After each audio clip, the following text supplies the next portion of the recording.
Hello friends and welcome back to the Robot Wars Robot Arena 2 Tag Team Championship Tournament. Today we are doing the second round of the winners bracket, which contains 6 fights. So without any further ado, let's get into our first fight of the day. Up first from our random draw for round 2 we've had Team Invade, Eruption and Explosion 2, and they're facing off against Team Beast, Beast 2 and Beauty 8, the two majorly known flipper teams from Robot Wars have been drawn against each other. So without any further ado, let's get this one underway. Grab the seat of your chair and hold on.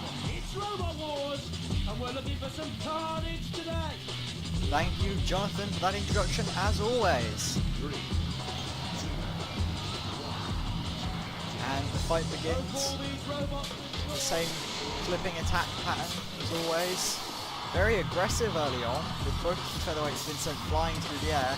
Beast appears to have the advantage. Explosion 2 has gone, meaning Eruption is now left on his own, facing off against both flippers. This is not looking good for the Robot Wars finalists. And again, if he can get one good flip here. There goes Beast.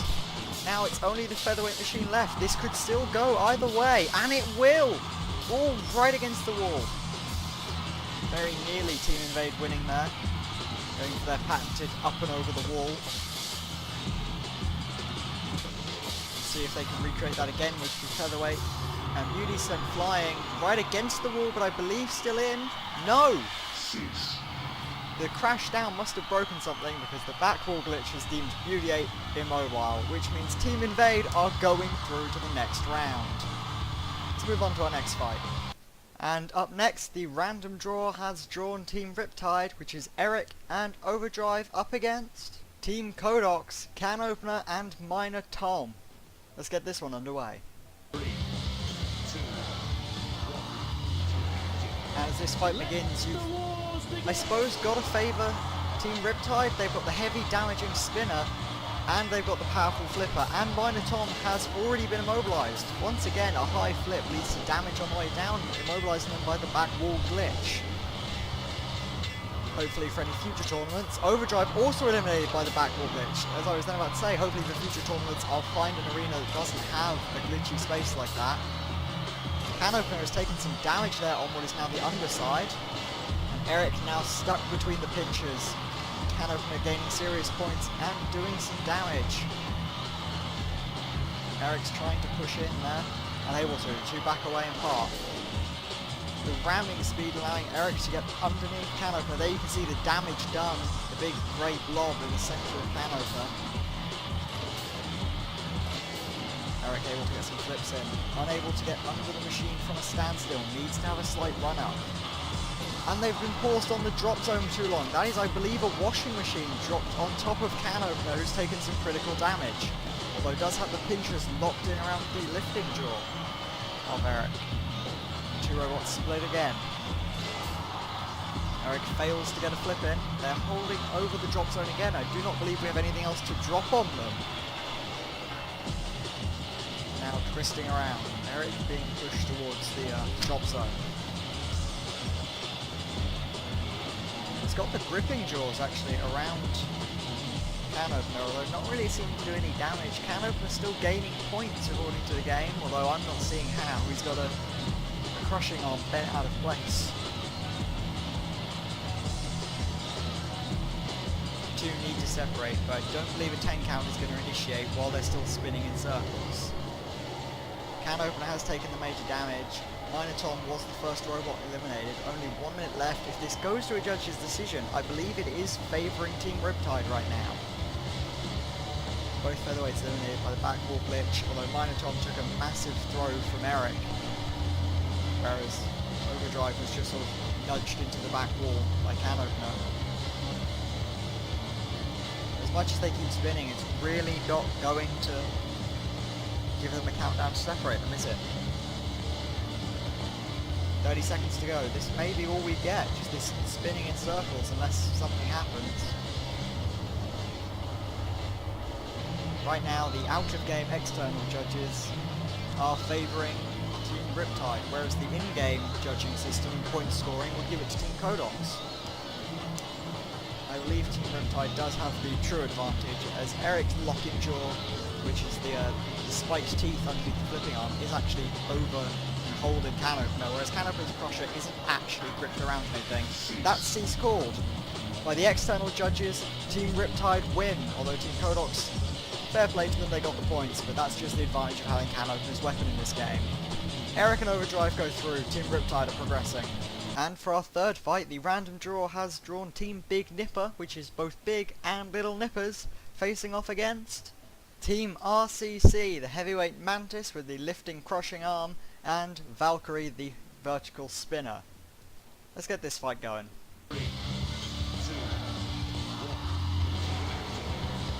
And as this one begins, Valkyrie thrown instantly by Big Nipper, who just rams it and just slamming on it with the lifting crushing arm, and it's worked. He's managed to ram Valkyrie right over the wall and out of the arena, meaning Mantis is now stuck on his own against both of the crushers. This is an featherweight crusher, a heavyweight crusher, and I guess a grabber lifter? I'm really not sure what Big Nipper's weapon is really designed to do. It's not thick and strong enough to be a crusher. If they would show smart strategy here, I believe Big Nipper would go and hit the pit release, and then they'd both try and get under Mantis enough to push him towards the pit. But no, this game's AI consists of entirely push into them and see what happens. We're going to have to get a 10 count to separate them here, as Little Nipper continues to grip down slightly on the front arms. All three robots separate and then come back together. I was going to say good control from the Nippers, but Big Nipper has got himself stuck now in the crushing arm, which is scoring very few points from the in-game score, but from the external judges looks quite effective. This game can of course be a bit hit and miss on crushers. Some like Can Opener will gain an exponential amount of points as the fight goes on, whereas some like Big Nipper and Mantis can struggle at times, depending on who they're facing up against. Ooh, there's the power of Big Nipper. They're flipped him, that's it. There's no self-righting system that the AI knows how to use. There is one in place, of course, lifting the arms. The lifting arm can act as a self-righter in certain circumstances, but the AI does not seem to know how to do that. Instead, we're just going to get Nippers bumping themselves up against the side of Mantis, hoping to do something else to it. 1 minute left on the clock at this point. 10 count separates Little Nipper out, and then rounds straight back in and gets a grip on the side. The control so far, I believe, going to Team... excuse me, it's Team Nipper. Once again, they separate and come back together. Mantis now actually controlling the Big Nipper machine. 30 seconds left. Little Nipper nipping at the heels of Mantis. Mantis trying to gain some points. I believe does have control in this instance. Big Nipper really needs to try and back away, get out of that crushing claw. Little Nipper really not doing much, but I think it's done enough. It's crinkled that back corner a little bit there. Big Nipper been ineffectual for over half the fight, I believe. Cease has been called, it's gone to the judges. And the judges have made their decision. They're agreeing with the in-game score. They're going for Team Big Nipper based on damage and aggression. Control was a debatable one. Mantis did control half the fight, but that is only one of 3 or 4 categories depending on how you're scoring. Style is a questionable one. So 2 out of 3 categories are going to Team Big Nipper, and they will progress through. And moving into the second half of the episode for the 4th fight, Team Bot Design winners Infection and Orchid Mantis have been drawn, and they face off against Team Mute, Mute and Micro Mute. Let's get this fight started. 3, 2, 1. And the action begins inside the arena. It's going to be all about whether or not Mute can get to the side and back of each robot to try and flip it. Although flipped by the arena flipper, along with Orchid Mantis. Mute struggling to self-right here. Just managing to hit itself off the wall. Ooh! Micro Mute hits a massive hit and is thrown straight out of the arena. Mute still struggling to self-right. They may have cost themselves this fight by being caught on that arena flipper early on. Mute once again tipped upside down. Almost manages self-right but gets hit by the spinner, and Mute is gone. That is the quickest fight of the episode so far. Both Mute and Micromute suffering the same fate of being thrown out of the arena. Team Bot Design winners go through. And moving into fight number 5, the Robotic Death Company, Megabyte and Trigo have been drawn against Team Dan Tom Kia. That is Dan Tom Kia and the DTK Featherweight. Let's get this one started. You've got to believe this fight does favour the spinners, especially as Megabyte goes after the Featherweight.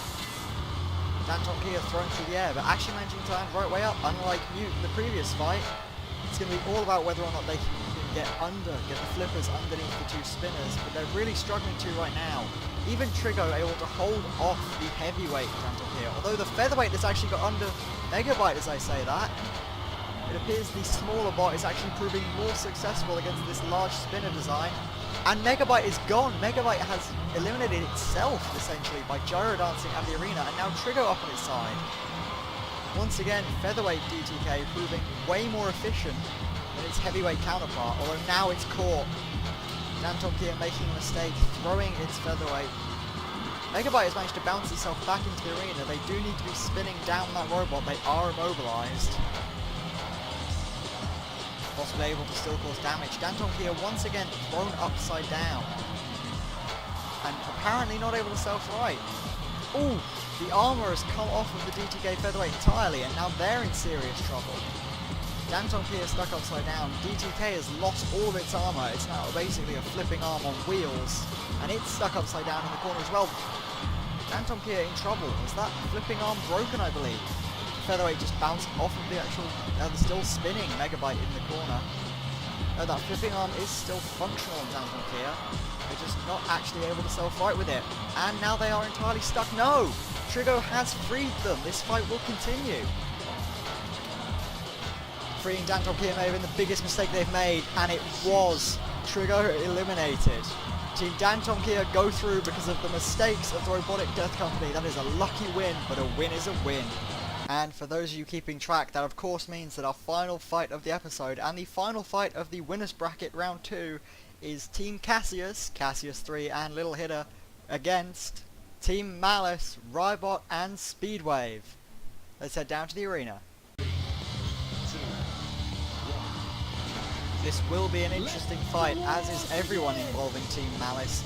The Rybot machine's front hinge flipper, one of the only in the competition, is always interesting, although their steering appears to have completely been ruined. Not sure what's going on there, but Rybot is just spinning in a circle, and now it's stuck upside down. Speedwave was immobilized and eliminated there, thrown out of the arena while I wasn't quite paying attention. And now Cassius has got itself stuck. Frees itself, but was actually stuck on top of Rybot for a second there. Cassius trying to push underneath far enough to get a flip in, trying to flip out of the arena, as Little Hitter manages to upright itself and then self-right itself.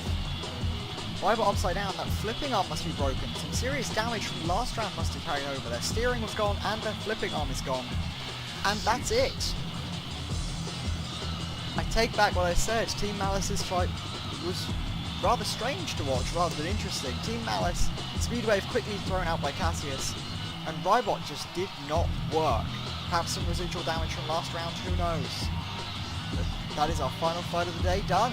Well, ladies and gentlemen, we've chosen our 6 winners and our 6 losers for this round. Our winners today were Team Invade, Team Riptide, Team Big Nipper, Team Bot Design winners, Team Dan Tom Kia, and Team Cassius, which sadly means that the 6 teams leaving us are Team Beast, Team Codox, Team RCC, Team Mute, Team Robotic Death Company, and Team Malice.